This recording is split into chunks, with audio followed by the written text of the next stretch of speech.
1 ನಿಮಿಷದಲ್ಲಿ ಈ ರಿಂಗ್ ನ ತೆಗೆದು ಇದಕ್ಕೆ ಹಾಕ್ಬೇಕು.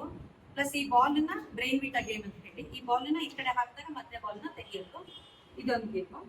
ಪ್ಲಸ್ ಈ ಒಂದು ಬಾಲ್ ಅನ್ನ ತೆಗೆದ್ಬಿಟ್ಟು ಈ ಕಡೆ ಹಾಕ್ಬೇಕು, ಓಕೆನಾ?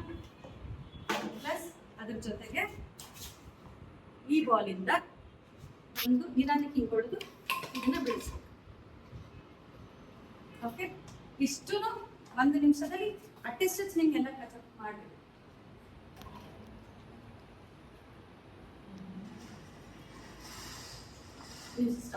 ನಾನು ಈ ಕಡೆ ನಿಲ್ತಿರ್ತೀನಿ.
ಎಷ್ಟಾಗಿ ಟೈಮ್?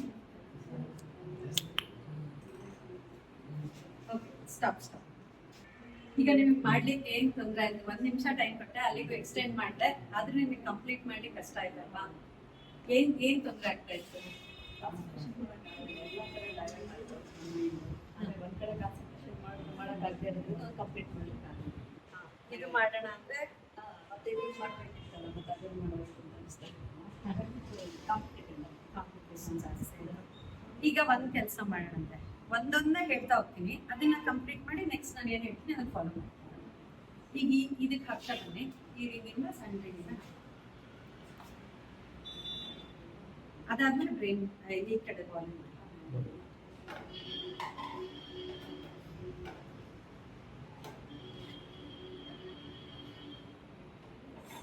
ಈಗ ಈ ಬಾಲ್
ಕಾನ್ಸಂಟ್ರೇಷನ್ ಆವಾಗಲೇ ಇದೊಂದು ಅದೊಂದು ಅನ್ನೋದಿಗೆ ಮೈಂಡ್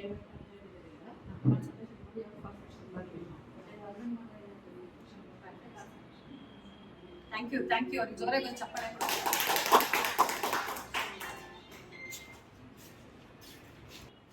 ಈಗ ನೀವೆಲ್ಲ ನೋಡಿದ್ರಲ್ವಾ ಹೇಗೆ ಒಂದು ಆಕ್ಟಿವಿಟಿ ಮಾಡಿದಾಗ ಒಂದೇ ಸತಿಗೆ ಅವ್ರೆಲ್ಲ ಮಾಡಕ್ ಹೋದಾಗ ಕನ್ಫ್ಯೂಷನ್ ಜಾಸ್ತಿ ಆಯ್ತು, ಯಾವ ಕಡೆನೂ ಗಮನ ಇರಲಿಲ್ಲ, ಯಾವ ಕೆಲಸನೂ ಸರಿ ಆಗ್ಲಿಲ್ಲ.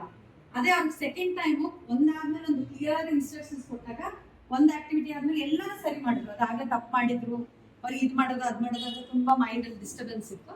ಬಟ್ ನೆಕ್ಸ್ಟ್ ಟೈಮ್ ಏನಾಯ್ತು, ಒಂದು ಪ್ರಾಕ್ಟೀಸ್ ಆಗಿತ್ತು, ಒಂದು ಕ್ಲೀನ್ ಒಂದಾದ್ಮೇಲೆ ಸ್ಟೆಪ್ ವೈಸ್ ಫಾಲೋ ಮಾಡೋದ್ರಿಂದ ಕೆಲಸ ಕ್ಲೀನ್ ಆಗಿ ಆಯ್ತು. ಯಾವ ಕೆಲಸದಲ್ಲೂ ಹಡಿಬಿಡಿ ಆಗಿಲ್ಲ, ಸ್ಟ್ರೆಸ್ ಆಗ್ಲಿಲ್ಲ, ಆಂಗ್ಸೈಟಿ ಆಗಿಲ್ಲ. ಅದೇ ತರ ನೀವೆಲ್ಲ ಕೆಲಸನೂ